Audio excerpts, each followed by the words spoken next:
ខ្ញុំមកទីនេះគឺពិតជានឹកឃើញទៅដល់អ្វីដែលហៅថាសន្តិភាពអ្វីទៅដែលហៅថាសង្គ្រាម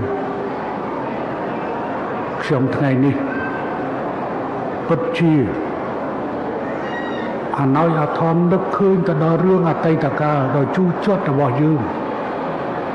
ប៉ុន្តែមិននឹកស្មានថាអតីតកាលរបស់យើងប្រកបទៅដោយការឈឺចាប់នោះវាបានវិលត្រឡប់មកវិញតាមរយៈនៃការឈ្លានពានរបស់អ្នកជិតខាងរបស់យើងដែលយើងគ្មានអ្វីដែលជាការប៉ងប្រាថ្នាក្រៅពីការធ្វើជាមិត្តភាព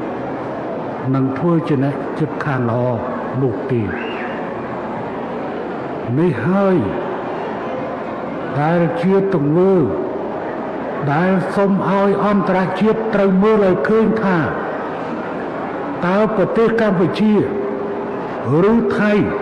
អ្នកណាឈ្លានពានអ្នកណាតើថៃមានបានជំនះប្រជាជនរបស់ខ្លួនចេញពីព្រំដែនទេតើថៃមានបានជំនះមានជនភៀសសឹកដោយសារកម្ពុជាឈ្លានពានទេនៅទីនេះគឺជាសាក្សីរស់សម្រាប់បង្ហាញទៅកាន់ពិភពលោកថាកម្ពុជាគឺជាប្រទេសរងគ្រោះដោយសារការឈ្លានពានរបស់កងទ័ពថៃទើបនាំដល់ទៅការមានជនភៀសសឹក